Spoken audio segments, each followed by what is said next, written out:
Lovely. Thank you very much, Charles, for those kind words. Well, welcome to you all, and thank you for tuning in. I'm always told that the excitement of webinars is if you're bored stiff, you can sit back and look at everyone's reading material on their bookshelves. So I apologize for the rather drab scenery behind me, but I can assure you that in front of me, if we turn the cameras around, there are about 2,000 books of a fantastic library on the Sahara. But I'm afraid you're not going to be able to see them, so you'll have to listen to me instead. Anyhow, welcome on board. And the question is really, why are we here today? Which I think is fairly obvious. It's because the Sahel crisis, which has been going on for many years, has suddenly become a major international concern as a result of France's sudden decision to withdraw from the region. And the implications of this decision are immense. And to use a rather old-fashioned cliche, possibly too ghastly to contemplate. A worst case scenario is that the Sahel and much of the West and Central Africa may become engulfed in a cataclysmic sort of orgy of violence, human displacement, suffering, and chaos, in which the major players could be an assortment of jihadists offering various degrees of allegiance to Al Qaeda or the Islamic State, and Russia possibly in the wings. Anyhow, today I'll try and analyze this situation a little bit more dispassionately. Next, please. A map of the Sahel, which is defined broadly as an ecological zone, really the south of the Sahara, where the Sahara turns out of desert into scrub. Politically, it's become a political term now. The Sahel rarely defines Mauritania, Mali, Niger, and Chad, Burkina Faso. So when we talk about the Sahel now, it's become much more of a political entity, as we'll be talking about today. Next, please. Quite a useful satellite photograph of the area. The key points which we'll be talking about, I'll be talking about a lot, and the hot points, if you like, are the three borders area, which I can't point to from here, but if you look about right below Gao, an inch below Gao, where the cursor is now, you'll see the three borders of Mali, Niger, Burkina Faso coming together. If we could just keep back on the map, thanks, John. That is really the hot area. Going west a little bit down towards Mopti, then south again, central Mali is a very hot area. And the areas which I suspect we're going to be paying much more attention to, if you go north, east of Gao up into the mountains where they sort of cross into Algeria right there, that is what we call the Kidal, K-I-D-A-L region. That I think is going to become quite an important area of conflict and chaos and whatever else in the immediate future. And looking across to the east a little bit, the center of gravity, I think politically and security-wise, is shifting slightly eastwards. The areas which are going to become very important are that part of Niger which sort of undercuts Mali, right there, the Talabari region. This is a very hotspot area, and just sort of sliding northwards towards the A of Agadez, round about there, which is where at the moment I understand the new base for Takuba is being built by the Germans. So we're seeing a sort of slight shift there, which we'll talk about. Next, please. First of all, the reason why we perhaps need not be quite so sort of upset about all this is that President Macron's 10th of June, actually, announcement, sorry, I made July there, it was June, announcement to withdraw from the Sahel is not a total withdrawal, it's really a partial withdrawal. At the moment, the details are very sketchy, but it looks as if it will involve the closure of some of the bases, such as those in the north, Kidal, Tessalit, the areas I've been talking about, Timbuktu as well, possibly, but holding enough at least to prevent a Russian takeover of the region, which we'll see about later. It also involves the reduction of about 2,500 to 3,000 French troops from the present level of 5,100, with a timeline currently between about now and the early part of next year. Next, please. And secondly, this withdrawal is not a total surprise. France has been talking about preparing an exit strategy for several years. In fact, Macron rather bad-naturedly last January 2020 threatened to do so at the summit meeting of the G5. G5 is the group of the 5 countries of the Sahel, so G5S is those 5 countries I picked out. The meeting of the G5S leaders in the French town of Pau back in January 2020. It was held, the summit, after 13 French soldiers had been killed in a helicopter accident in November 2019. And it was intended to ascertain the G5S states' position on France's presence in the region at a time when anti-French feelings in the Sahel were escalating. So Macron was giving a rather bad-tempered sort of account of things, very undiplomatic, which tended to upset some of the Sahel countries, but that was his position. And the summit was initially postponed from the 15th of December to the 13th of January, following 71 Nigerian soldiers being killed in a terrorist attack at Inates on the 10th of December. But another attack took place a month later in January. 99 soldiers were killed, but that didn't involve a further postponement. Next, please. So the reasons, what are the reasons, sorry, flip back a slide. Yeah, thanks. What are the reasons for Macron's seemingly sudden decision? Because this does seem to have come rather out of the blue. Well, a series of events in the Sahel, I think, rather encouraged Macron, as I said in the piece I was writing, to throw in, can we go, keep back on the slide, thank you, to throw in the towel on the region. This was the death of President Idriss Déby in Chad, and his son assuming power in what was effectively a military coup, for want of a better name for it. Then roughly a month later, we get a second coup in Mali with Colonel Assimi Goïta, a coup within a coup, as it's been described, because he didn't like the way that the transition government was probably squeezing the military out of control a little bit. And that was met by Macron himself announcing, as did the United States as well, that it was suspending military cooperation with Mali.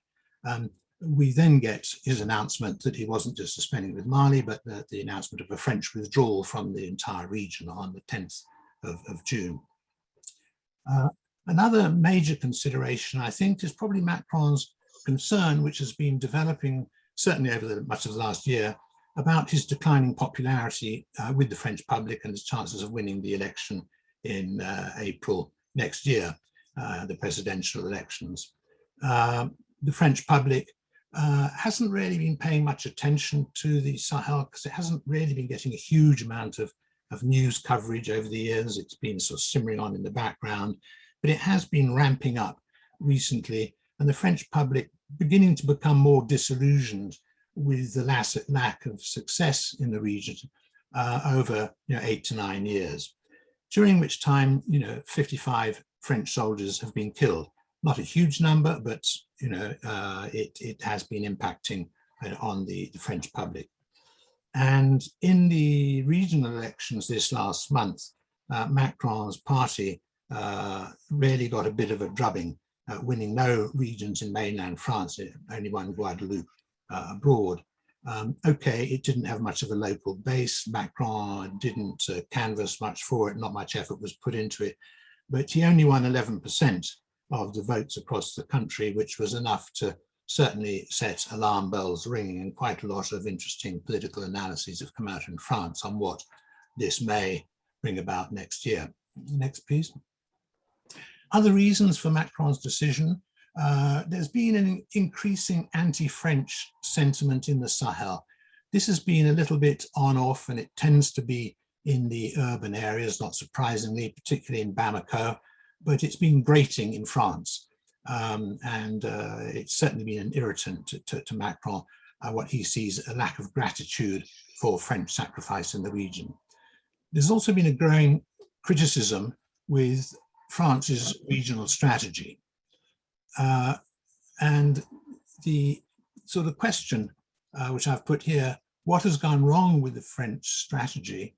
And why is it that we've got 5,100 French Barkhane troops, 14,000 plus UN peacekeepers, 5,000 G5S troops, I say theoretically because some of them are a bit thin on the ground, a European military training mission, 22 European states, 3 non-member states, several smaller Western military contingents, plus US intelligence and aerial support surveillance. So quite a large overall force. Why has it been unable to contain, let alone defeat, the jihadist expansion in the region, which is a great deal smaller than that in the number of fighters, which probably don't number much more than 1,000 or 2 at the most. Next, please. So the 3 reasons for the failure of the French strategy. Firstly, France's insistence on a military counterterrorism strategy to the problem. Secondly, and I'll look at all 3 of these in detail in a moment. Secondly, its intelligence failures regarding the complex ethnic cleavages in the region. And thirdly, Algeria's assistance to the jihadists, I intermixed word jihadist and terrorist, Algeria's assistance to the jihadists in the Sahel. Next, please. So taking each of those 3 in turn, France has refused to veer from its insistence on a military counter-terrorism strategy to defeat jihadism in the region. This is very much a sort of war on terror strategy. All the energy, if you like, is on the military and military defeat. And despite the mounting evidence that shows that a military counter-terrorism strategy is not the answer, and the solution is much more is geared to resolving the long-term problems, underdevelopment, poverty, poor governance. These are the critical areas, not sheer military muscle. So it's this emphasis on a military solution which is really been proven to have failed or is failing. Next, please. Next. Charles, can we have the next slide, please? Thanks, Lovely. Okay, the second area, the failure to understand the region's complex ethnicity. The overriding question is why the French forces, with this long colonial and post-colonial experience of the region, with their vast battery of experts, ethnologists, historians, and all the rest of it, could not have anticipated the effects of their counterterrorism strategy on local communities. This is a question which I cannot answer, and it befuddles me because I know most of these experts, or many of them, and I know the region well, and it's a question I just cannot answer.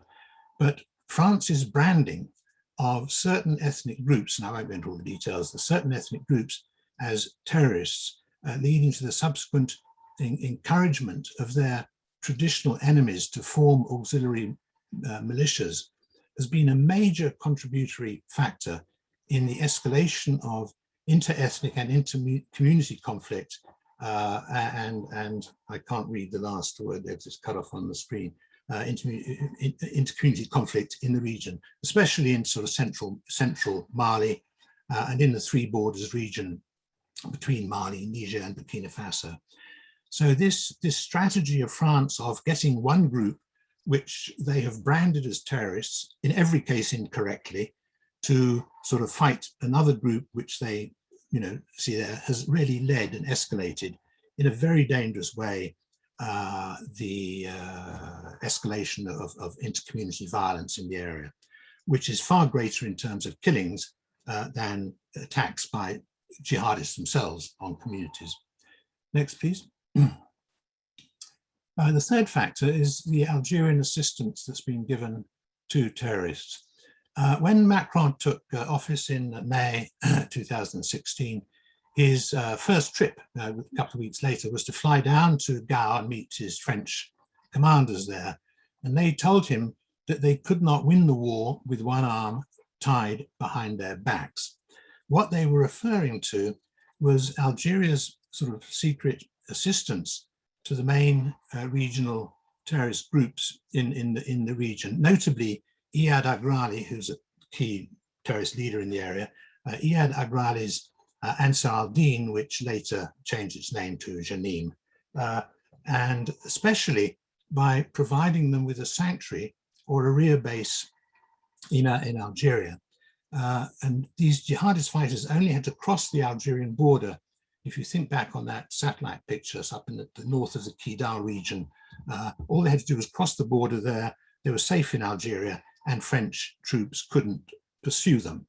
And this was driving the commanders mad, because time and time again, they had literally terrorists in their sights. They would flip across the border, where Algeria has provided them with all sorts of sanctuary, hospitalization, supplies, homes for families, etc. Next, please. Additional reasons for the failure.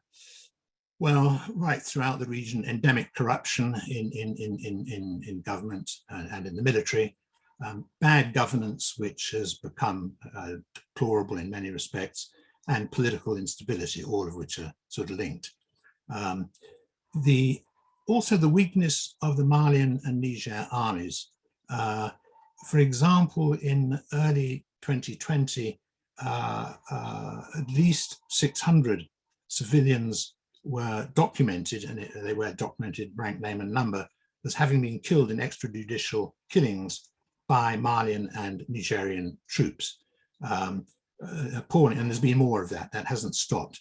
It hasn't been stamped on by the military authorities, least of all in Mali. Niger, yes, there's been a change of presidency there. And this, of course, has fed the jihadist recruitment strategies. So one of the biggest problems in the area has been the ill-disciplined nature of the local armies. I haven't mentioned Chad there, that's different, but the Malian and the Nigerian armies. And relating to that, the weaknesses militarily of the G5S forces, which are targeted by the jihadists. As a military strategy, they will particularly target local forces. They'll avoid the French ones because they'll come a cropper, but targeting local forces and literally for supplying themselves with weapons, vehicles, and other equipment. Next, please. Okay, what are the implications of the French withdrawal? Well, at this stage, we can really only speculate because it hasn't yet happened. It's in the making, but we can already see a lot of things beginning to. The UN force in Mali, which is now up to about 17,000 personnel, I think, it'll leave it very badly exposed. For example, when the UN camp at Aguelhok, which is up in the Kidal region, was under attack in April, the intervention of French planes coming in from on high literally altered the battle. And there have been several instances of that when UN groups or local G5S forces have been under attack. They've radioed in French Mirage fighters and helicopter attack troops have come in maybe an hour or two later, and that's put an end to the battle. And the mere presence of French Barkhane forces has been a deterrent, unlike the G5S forces, which are an attractive target for the jihadists for the reasons I've just mentioned. And the UN general in Timbuktu said, I can't quite cover the whole of my frame, I can't read all of this, but the gist of it is, if you can read that quote, he said basically the departure of the French would leave a huge void in the area. It would leave, the Barkhane as a mobile force which was able to move all over the region, and it hindered the movement of the jihadists. The G5 will not be at the same level. It doesn't have those facilities and it can't do it. And similarly, the French, they'll leave, basically they're going to be leaving the field open to jihadists. And this will spread over, a much wider area. So in the past, the general was saying when the jihadists might hit one place once a month, now they'll do it maybe 3 times a month. And I think this is the message that, and the fear that's running through the area of what will happen when French specialist forces, the Balkan forces, leave the area. Yeah. Next, please. Okay, this is the big question of who's going to fill the void. Now, France has been proposing in a very airy-fairy manner over the last few weeks. They're just saying, well, we're going to internationalize the war, okay? Okay, who's going to be that? Who's going to be internationalized, okay? And the people that are being sort of flagged up, if you like, I should say by France in particular, sorry, can we go back a slide? Thanks. Okay, firstly, the Europeans, the EU, and that would include Britain, and what has been known as the Takuba force. Takuba, by the way, is the Tuareg word for a long sword, so it's a symbolic name. Having said that, Europeans, by and large, are not enthusiastic about this whole business in the Sahel. They regard it, particularly the UK, as France's backyard and France's responsibility. And one might add, given the failures so far, partially of France's making, or at least, yes, the deterioration they would put down to the failures I've raised above.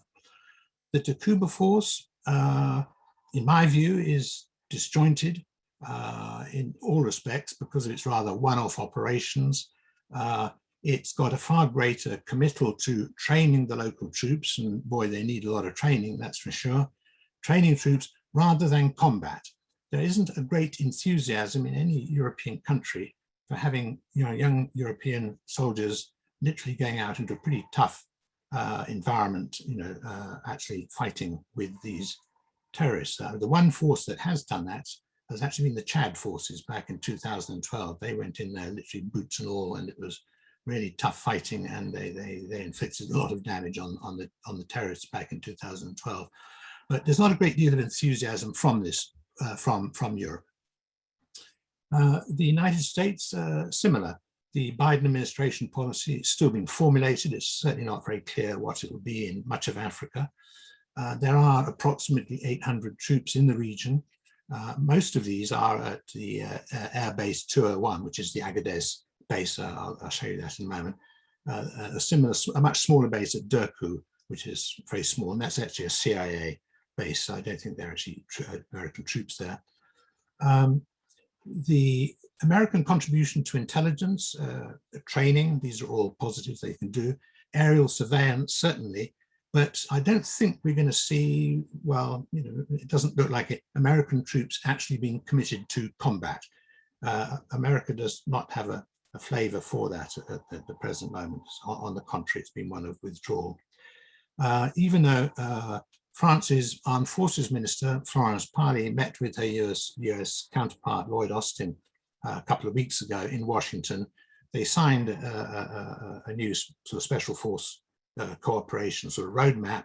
I don't know the details of it. I don't think they're being published. This could result in a bit more US involvement in the area, possibly in operational combat against armed groups alongside Europe's Takuba force, but I think this is possibly unlikely at the moment and a bit further down the line. Next slide, please. Okay, this is AB 201. This is the main American facility in the area. It's a huge drone base that's been built just outside of Agadez in northern Niger. This gives you some idea of the size of the hangars, and the picture on the bottom right, I think artistically is a rather beautiful picture, actually. I've never sort of thought of a runway as being actually beautiful, but I think somehow there's a certain beauty to that. But it shows this massive facility, great hangars, nothing much else there, right in the middle of the desert. And if you go to the next slide, that red dot is the location of where that base is, and it marks there the drone range of Reapers. You can see it covers a pretty large area. They can literally zap most of Libya, most of Algeria if they should want to, which is unlikely. Mali's totally covered, Niger, Chad, right down into the Gulf area, Central Africa. So actually Agadez is a fantastic location, if you like, for covering surveillance of much or most of this very troubled region. Next, please. So coming back to who will fill the void, the G5S forces, well, the Niger, Mali, Burkina Faso armies, they're simply not up to it, without going into details, and certainly without being rude about them. But they are, I should just say, one reason which is coming to the fore with, certainly with Mali, is that its military leaders, rather than actually leading their men on the ground, have been more interested in taking political power. And as long as armies have their eye on who's going to be minister for trade, commerce, sport, and God knows what else, which is what is happening, they're not going to be, so attuned to military efficiency on the ground. And we're seeing, I think, one of the reasons for this extraordinary inefficiency of the danger, actually, of the Malian forces, to a lesser extent Niger, is that their top commanders have been too busy having coups and counter coups. I would keep Niger out of that statement for the moment. Mauritania, I haven't said much about, and it's not really involved, even though it's one of the 5 countries. The reason why Mauritania is not so heavily involved is quite simply there hasn't been a single terrorist incident there for about a decade or more, and those that were, it's very dubious whether they were terrorists or false flag operations. The reason for that is that Mauritania has an agreement, rather like with Algeria, with the jihadists. This is totally denied, of course, and it's secret. The gist of it is, if you don't attack us and do naughty things in our territory, yes, we'll give you a degree of sanctuary over the border and so forth, which may be a strategy worth thinking about, because there hasn't been a single attack of note into either Mauritania or Algeria.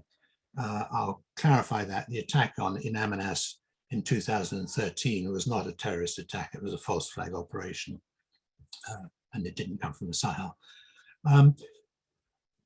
Chad is a different story. Chad has experienced and battle-hardened troops, and it does have a battalion right now in the Three Borders region. It's been there for a month or two. Doesn't seem to have done a great deal except commit quite a lot of crimes against local citizens, as some armies tend to do. But there is a fear that it could be, at least they're capable of fighting, but there is a fear it could be withdrawn back into Chad because of domestic threats in Chad from just about all sides, particularly the Central African Republic to the south, Libya, chaos to the north, and possibly looking to the east, uncertainties. Next, please. This brings us to the big, very topical question at the moment, and that is the possibility of an Algerian deployment, a deployment of the Algerian army into the Sahel. Bear in mind, the Algerian army is the 2nd biggest in Africa, and it's massive. Altogether, including police, gendarmerie, and so forth, we're dealing with about 1 million troops under arm, the army about half of that, but it's a big force. And for the last, well, longer than 6 months, but for the last 6, 9 months, 10 months, there's been a lot of pressure on Algeria from the French, with the United States, chipping in its 2 pennyworth in the background, but particularly from France, to amend the constitution to allow the troops to be deployed aboard, get a new National Assembly so they can rubber stamp a vote that would provide the necessary legislative backup to it, to deploy forces into the Sahel, particularly into Mali. Whether this will happen or not is still uncertain, something everyone is watching, or we are watching very closely. It's been kept very secretive for lots of reasons. One is the regime in Algeria is divided. It's also under severe pressure on all fronts. There's a political crisis in the country and an economic crisis. So there's a lot of problems domestically within Algeria. And many of the powerful generals, of which a lot of people refer to Algeria as an army with a state to play in, which is a fairly true reckoning of it. But its powerful generals are also fairly divided, so it would seem, with some of the really powerful generals seeing this as a lose-lose situation. This is, bad news all the way around, or potentially bad news. It will also be hugely unpopular amongst the population for several reasons. One is that the regime itself is very unpopular in Algeria. There is a popular revolution going on against it all the time, a peaceful one, I should say. But the idea of fighting for France, and a recent poll in Algeria, Algeria doesn't do polling. There was a poll only a couple of weeks ago, showed that 71% of Algerians, I would see France as a pretty terrible place, very opposed to France. But the idea of fighting alongside France, the old colonial enemy, and against Muslims, apart from the antipathy towards its own regime, will be hugely unpopular, which is dangerous for Algeria. There's also questions over the morale of the Algerian army. Its troops are very badly taken care of by the generals, and therefore the actual effectiveness of what is a potentially huge fighting force, but how effective it would be under these circumstances is an open question. President Tebboune, his latest statements appear to be favoring diplomacy. Doesn't mean to say they will go down that road, but there's a sort of tonal shift going on there, which I suspect is linked to the return of, after the new government was formed a couple of weeks ago, the experienced foreign minister Ramtam Lamamra has been brought back, and he could breathe a welcome breath of fresh air into the situation. He has seniority, he has respect, and he's extremely capable. So I think we're seeing in the last week or two a shift within the Algerian regime, wanting to see more of a diplomatic than a military solution. That's the tone. I emphasize only the tone being given at the moment. Against that, we're getting reports on the ground of France preparing a base for the Algerians at Ombouri. That's just down the road from Gao. Arrangements being made with Morocco, being made by America, pressure on Morocco not to object to Algerian military forces crossing through Western Sahara. Don't quite know what route they would need to go on to go through Western Sahara and Mauritania. Much easier to go straight down through Algeria itself. But anyhow, there's rumors coming out of pressure on Morocco to agree to all this. Next slide, please. Next.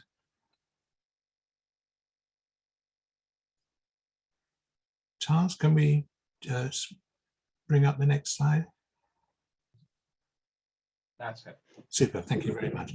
A photograph that was sent to us from a source which we know, a very reliable source. It's taken down in Algeria, close to the Mokhtar, Bourj Baji Mokhtar, which is the border with Mali. And I think you can see about 17 army fuel tankers there, taking fuel down into Mali.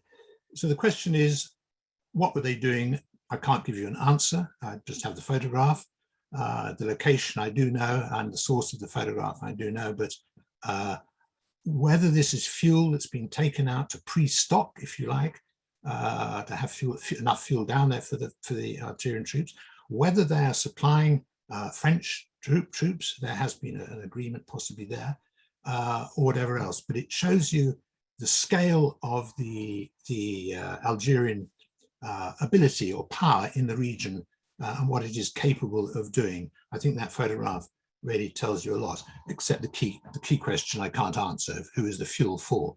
The suggestion was that it's been taken down to stock fuel depots down there for potential Algerian troops going down there. I should say the photograph was taken about a month ago. Next, please. If Algeria does go into the region, there are huge problems. And I think this is a very serious problem one needs to give thought to. It's a problem, one relating to a conflict of interest in Mali. This is because of its Algeria's long-standing relationship with jihadist groups in the region. We talked about the sanctuary they've provided for Iyad Agrali and Jenin, and it takes us back to the very origins of the Sahel war. And if we go back in time, 15 years or so, plus or minus, we see Algeria having a sort of dual strategy. One was it wanted to locate the center of gravity of terrorism, if you like, from northern Algeria to Mali, to push terrorism, if you like, 2,000 kilometers south, get it out of northern Algeria. And I should say this strategy has really been very successful. The first evidence of this began to come to light around 2006, when quite a few of these jihadists were seen wandering around southern Algerian oases, not knowing where to go, looking a bit like fish out of water. Then we get the move of ACME, Al-Qaeda in Islamic Maghreb, which has been heavily infiltrated by the Algerian secret services, the DRS. So the leaders of ACME were in fact DRS agents, officers, and they moved from southern Algeria bases they had there over a course of a year and a half or thereabouts into northern Mali around about 2008, 2009. So we see a shift, a very clever and successful Algerian strategy of infiltrating the terrorist groups and shoving them south. Then in 2012, we have the Islamist incursion into Mali. If we could move, please, next slide. Okay, what actually happened? This is a key to understanding much of the chaos in the region today. In 2011, the Libyan revolution saw the fall of the Gaddafi regime. This led to the return of heavily armed Tuareg fighters who had been supporting Gaddafi as mercenaries or otherwise. They returned from Libya to Niger and Mali at the end of latter part of 2011. Niger wasn't a problem, but when they came into Mali, the Malian government paid no attention to them. And one thing and another, it led to the creation of the MNLA, the Movement National for the Liberation of Azawad, Azawad being the name of northern Mali. And they were demanding the independence of Azawad, i.e. the creation of a Tuareg state in the top half of Mali. If you take the butterfly shape of Mali, that's everything in the top half, i.e. a vast chunk of Africa, if you like. This irredentist movement posed a real threat to Algeria because southern Algeria is populated largely by Tuareg, which are not exactly pro-government at the best of times, and an independent Tuareg state being created under these circumstances would almost certainly generate a degree of Tuareg unrest in southern Algeria. So for Algeria, this was a dangerous development, which was happening very quickly. This happened in a few months. The DRS strategy, that's the Secret Services strategy, was to create more terrorist groups, Islamic extremists. Firstly, to ally with the MNLA, then subsume the MNLA politically and militarily, i.e. to discredit it internationally. And in that, it was extremely successful. But it created in late 2012, it created Mujah, which is a movement for oneness and jihadism in West Africa. It created a new terrorist group there, its leaders, which I'll come on to in a moment. It also created Ansar al-Din, which I'll come on to, which is Iyad Agrali's group. And of course, we already had ACME, Al-Qaeda in the Islamic Maghreb, which was already well infiltrated by DRS officers. On top of that, it also had El Mulassamin, which was to merge with Mujah and became Al Murabitun. Now, all the leaders, all the leaders of those groups were all linked in one way or another closely to the DRS. Their names, Abdul Hamid Abu Zaid, Yahya Juadi, Hamad ul Mohammed Keru, Al Talemsi, Sultan Ubadi, Mokhtar Ben Mokhtar. These are all household names now if you dig through the press.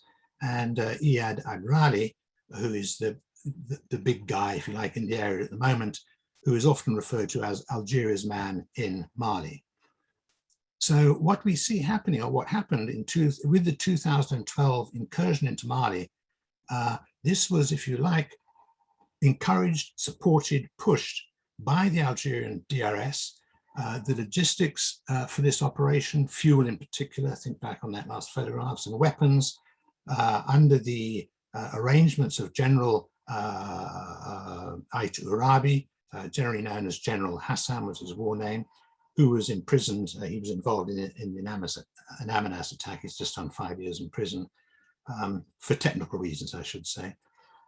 So Algeria played a major role. It was very responsible for moving these jihadists south into Mali, supporting them logistically and through weapons and so forth, in what and in a move you might say got out of control and took on a life of its own, which it did.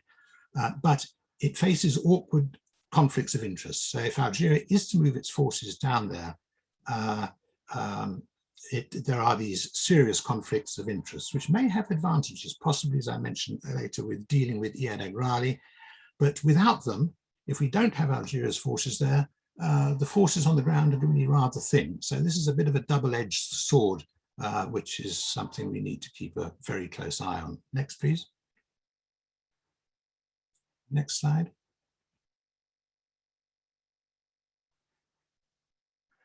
Next slide is up. Have you not received right, it? Yeah, this is possible like so. Okay, possible likely scenarios of what, this is all very speculative, I should say. Other foreign interests will certainly and are taking advantage of this fairly chaotic situation. I just mentioned a few: Morocco, Turkey, Russia and China being the obvious ones. Morocco only this week, and it has been for several months now, offering investment and support in the form of investment into the region. Turkey, which is a bit of a predator in the region these days, obviously not going to let things slip by. Russia, well, we'll speculate on that at the moment. Russia has been causing problems in Central African Republic, south of Chad and Libya, of course. It also has close relationships with Mali. Historically, these go back a long way. And there's a big populist movement in Mali, mostly amongst people who don't know much better or don't know the history, saying we would much rather have Russia than France. So there's a bit of support on the ground. We're also going to see certainly the jihadist expansion into West Africa and an intensification of their activity. One almost gets a sense of that over the literally the last few weeks, actually. This is statistically, one can't measure it. A possible danger is a link up between Islamic State in the Great Sahara, which is over in the Three Borders area, and ISWAP, which is Islamic State in Western African province. These are two groups which are have allegiance to the Islamic State, but they're separate. They have nothing in common apart from names which are a bit similar. Think of ISWAP as being Boko Haram and linked over to northeast Nigeria and Chad Basin area, and the Islamic State in the Sahara, which grew out of that complex in Mali, which I just mentioned. It grew out of Mujau, actually, and then Marabitoun. But so if those two got together, again, there would be quite a dangerous situation. We're going to see continued political instability in Mali, possibly also in Chad, although it's been slightly more stable than many expected over the last month or so. But the wider Lake Chad region is looking very vulnerable. There's a continued security degradation in Nigeria, spreading southwards from the north. I won't go more into Nigeria, except that is becoming a high-risk area now. I think there's a high likelihood of a new Tuareg rebellion in northern Mali. I talked about the Kidal area, that's where it'll be. It could be, and most likely will be, linked with Iyad. Iyad is a prominent Tuareg notable, so he has a funny relationship with his own people, but one can see a possibility of a linkage between the Tuareg ex-rebels in the north, linking with Iyad and Janim and so forth. This would be a big threat to Algeria. We'd have the same problem as back in 2012. And one has to then ask the question, would this lead to a military intervention from Algeria? I don't think Algeria would be happy with a rebellion going on there unless it had fairly good control over it. And it could exercise that control quite easily because it has fairly close relationships with various elements in that region at the moment. We could even envisage what in the past was almost a reality, and that is the annexation of the Kidal region to Algeria. Kidal is 1,000 miles from Bamako. It gets its fuel, its supplies, its food, all come from Algeria. They always have done. So one can see this troublesome, potentially rebel area being linked up with Algeria in one way or another. Again, something we have to pay a lot of attention to. And strategically, of course, it's a critical area. I can see, and we can almost see it beginning now, is the disintegration of the Malian state. That could take many forms, but it's on the move really as we speak. We could see an increased Russian presence in the region. As I mentioned, the threat to Chad from the Kremlin-linked Wagner group in Central African Republic. Wagner disruptions in Libya as well. So you've got Russia poised on either side of the Sahel, if you like, and with good friends within the Sahel in terms of historical links with Mali. We're already seeing, I think, the merger between the chaos of Libya with that of Chad and the Sahel. So sort of merger of the chaos of the two regions. One can see an expansion, if we call it chaos, if you like, increased insecurity and political instability, expansion westwards into West Africa and into Central Africa. These are all, I think, sort of on the move. And perhaps a premonition of this was the opening of the International Counterterrorism Academy in Abidjan a month or so ago, which is funded by France and Europe, all of which is something of a nightmare for Europe. Next, please. Okay, what are the main European concerns over all this? Well, an obvious one is increased migration. The one thing about the Sahel is, to be cynical or not to be cynical, is that the Sahel, very few people really even know where it is. Very few people could identify the countries of it, least of all draw a map of them. It's an amorphous part of Africa, out of sight, out of mind, half of it's desert. So it's not something that immediately conjures up concern as a sort of key strategic area. It is doing so now for the reasons that we've highlighted, and we're going to hear much more about it. But in terms of migration, we're looking at push-pull factors, and all the scenarios and issues I've been talking about, all they're doing is increasing the push factor. And this is going to be very worrying for Europe. There's a problem in controlling migrancy, if that's the word for it, with the North African coast, particularly Algeria, where you've basically got a domestic rebellion going on, a peaceful one, but the vast bulk of Algerians loathing their regime, a very repressive regime. The youth of the country, which is the majority, their primary objective is just to get out of the country. So we are having a huge increase, as we're seeing the last few months, of what they call haragas, that's boat people trying to escape to Europe, rather like coming across the channel, but a much more dangerous passage from Algeria to Europe. This year alone, at least 4,200 have been registered as coming ashore in Andalusia alone. Add on the rest of the French coast, the Spanish coast, and you get some idea. Okay, so how do we reduce the push pressures? There is a need which is not new. Everyone's been saying this for years. Part of the failure of the French strategy, the military strategy, the need for massive development and job creation throughout the Sahel and Sahara and West Africa. So huge need for development. We're dealing with, whichever index you want to take, the 2, 3, 4 bottom poorest countries in the world, least developed on whichever index you take. This is the Sahel. Money is not an issue. Everyone is queuing up with money, particularly Europe, which would much rather put in money than troops. But you can't have development without security. So we're back to the question of how do we restore security to this extremely volatile and insecure region. Well, the last 8 years has shown that this cannot be delivered by conventional means. You can't do it just by sending in troops willy-nilly and shooting up as many terrorists as you can get hold of. In other words, France's proposed internationalization of the Sahel war will fail. Sure as eggs are eggs, as the last 8 years have done.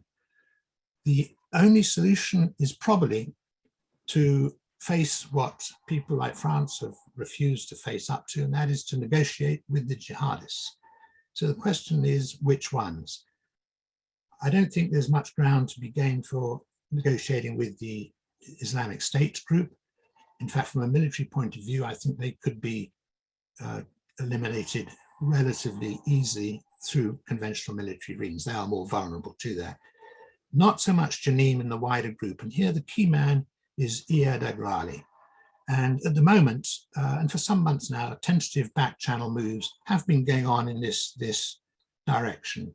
And I think coming back to Algeria, if this is going to be the least obnoxious or least dangerous, least threatening way out of this chaos, this is where Algeria, rather than being something of a threat, could be extremely useful. So we could see Algeria playing this very strange mixed role, but Iyad al-Radi is their man. He has the access to the Algerian regime, always has had.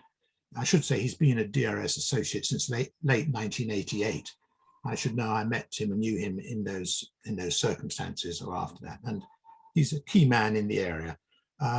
He's not so much a religious man. He's more of a political operator, very clever man, extremely cunning, strategically very clever. And I think this is where we will see some movement. And this is where I think Algeria, albeit through covert operations, might be quite useful. Next, please. Okay, just a few points to finish off, which I didn't really put into the slides, which we're seeing at the moment.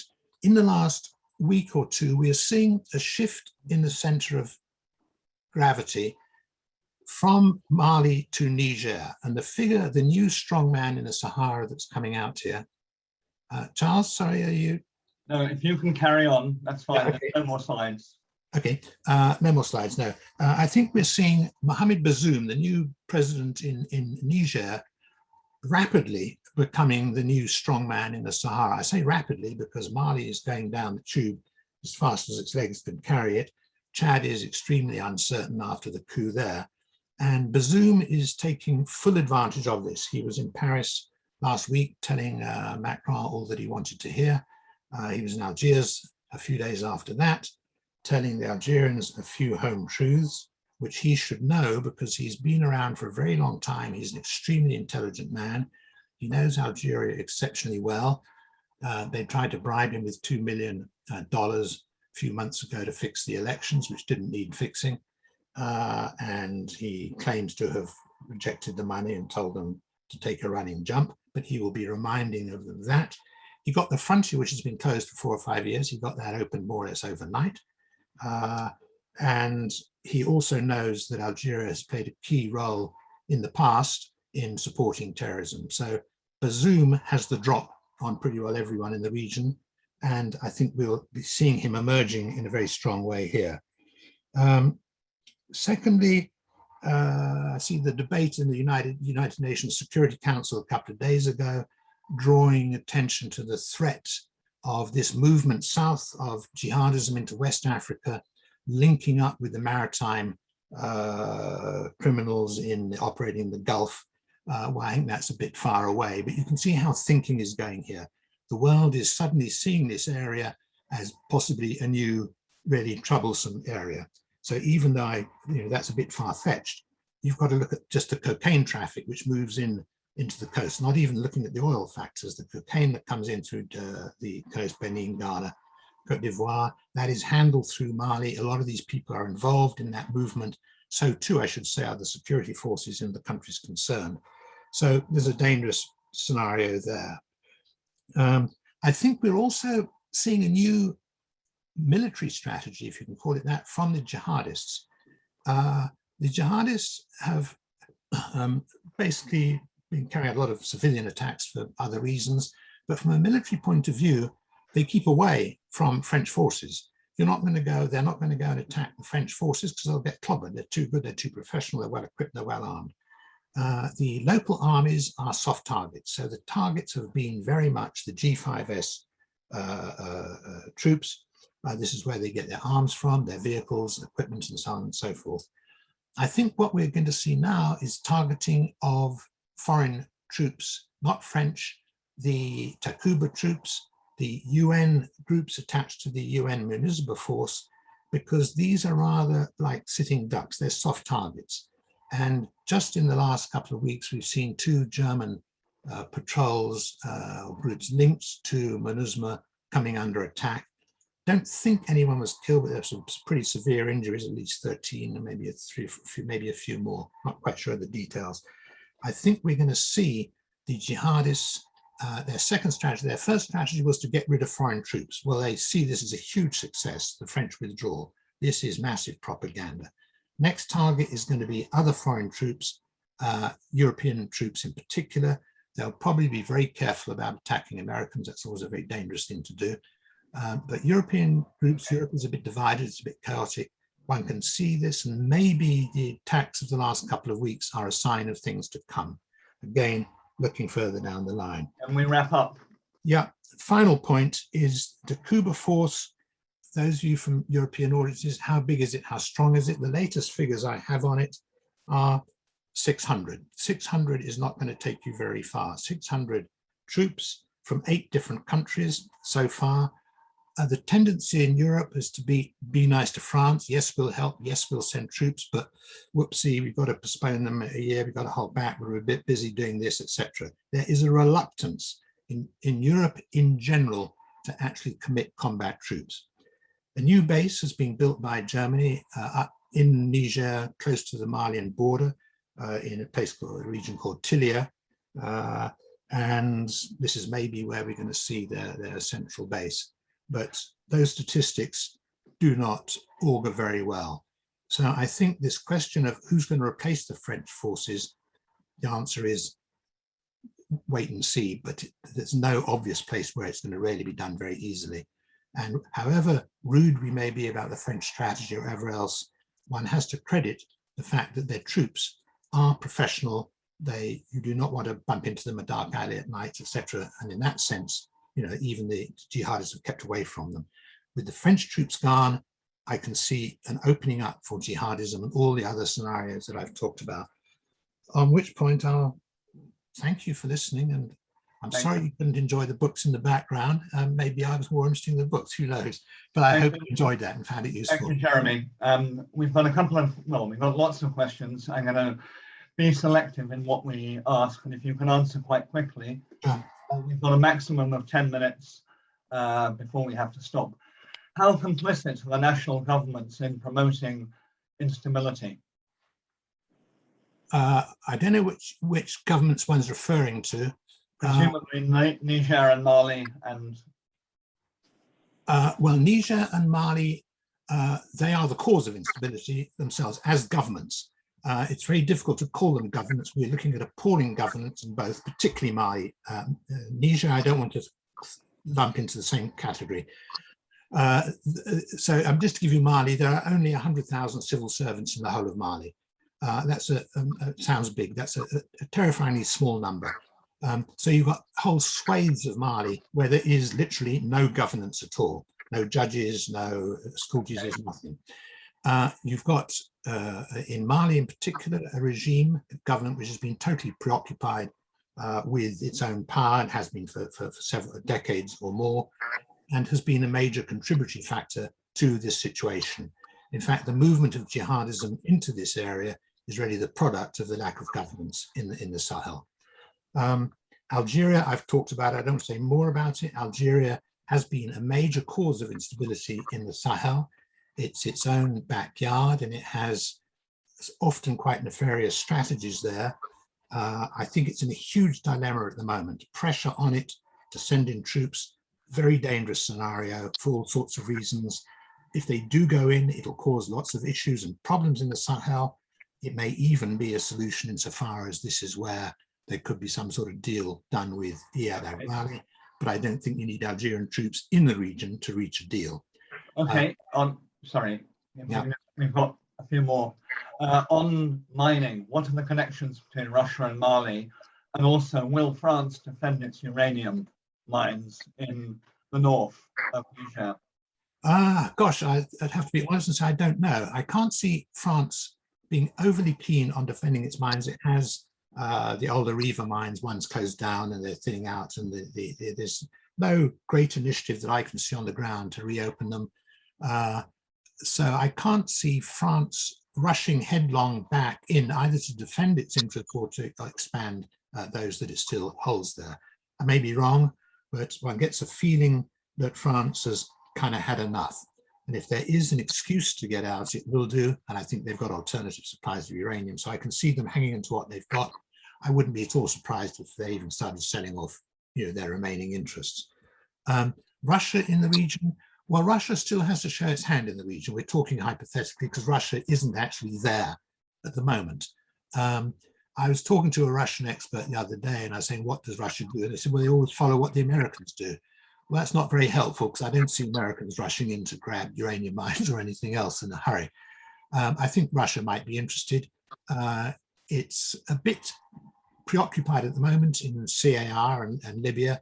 And I think it's probably going to wait and see a lot on Mali and see what happens. But Russia does have a strategy of waiting to see what's going to happen rather than being proactive sometimes. So I don't think it would want to rush in and grab anything, let's put it that way. I think it'll play a slower strategy, that's my view.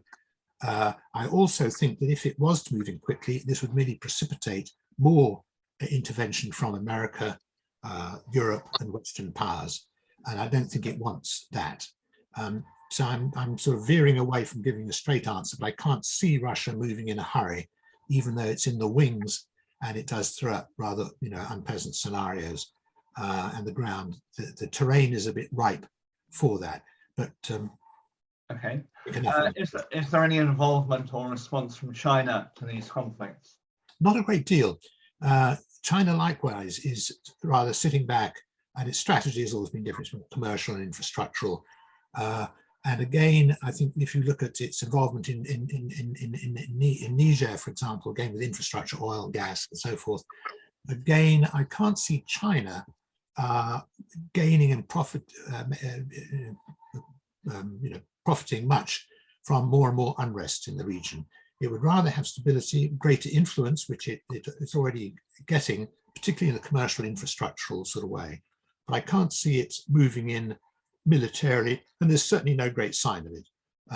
I remember, when I was there with the Chinese 3 years ago, I was quite appalled at how frightened they were of being sort of hit by terrorists. They were sort of very nervous about prospects of being hit.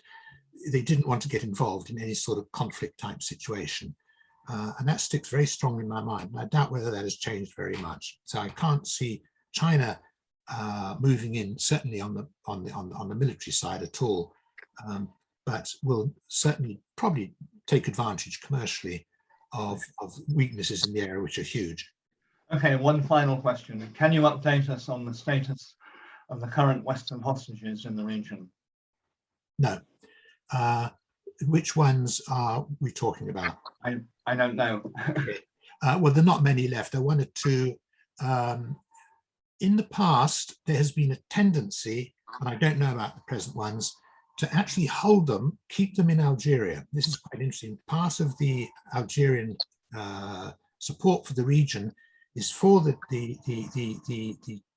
hostages to be held across the border so they'll be safe.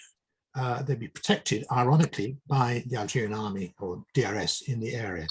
And the old Arriva hostages, they were held across the border in Algeria. And several others, I think, also were, from my information on the ground. I cannot say about the present ones, but that might, I just don't know. Okay. That could be, could be still the case. Okay, I think we're going to have to leave it there. So thank you very much for a fascinating talk, as always. I hope that everyone's found it useful and interesting, and we look forward to seeing you at our next webinar. So thank you very much. Many thanks and goodbye. Thank you.